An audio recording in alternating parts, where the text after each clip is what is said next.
And finally, in first, from 2020, is the Mercedes-AMG F1 W11 EQ Performance. In 2019, Mercedes shook off Ferrari and Red Bull again to take their 6th consecutive Constructors' title in a car that Karun Chandhok tested and described as the most perfect race car he'd ever driven. In 2020, concerns were immediately raised amongst the other teams during pre-season testing when they noticed Lewis Hamilton and Valtteri Bottas pulling the steering wheel back on the straights. They had developed a system called dual-axis steering, which allowed the drivers to adjust the toe angle on the front axle on the go, straightening it up on the straights and pushing it back in the corners, designed to aid with tyre management and preservation, and also increasing straight line speed.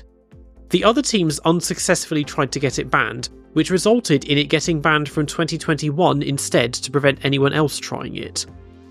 At the first 2 rounds, in Austria, historically one of Mercedes' weakest circuits, Lewis Hamilton and Valtteri Bottas both had mild gearbox problems but were still fastest. At the 3rd round in Hungary, however, the die was set for the rest of the season, where they locked out the front row by almost a second. Onboards showed the car to have flawless handling characteristics, but the 70th anniversary Grand Prix showed the W11 was not a fan of hot conditions, where they were beaten by Max Verstappen, and again at the season finale in Abu Dhabi. Elsewhere, the car was always fastest, and they won every other race except Monza due to a penalty for Hamilton, but in clear air he was still 2 seconds per lap faster than the rest of the grid, and Sakhir, where George Russell in his only appearance in the car almost got pole, and was denied an easy win through a series of unfortunate events, shall we say. They only twice failed to get pole, in wet, low-grip conditions in Turkey, where Hamilton dominated the race anyway with supreme tyre durability and took his 7th driver's title, and again at Abu Dhabi.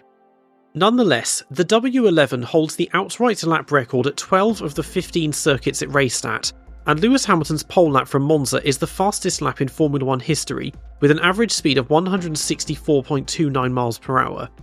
And as such, the Mercedes W11 is not only the fastest Formula 1 car of 2020, but the fastest Formula 1 car of all time.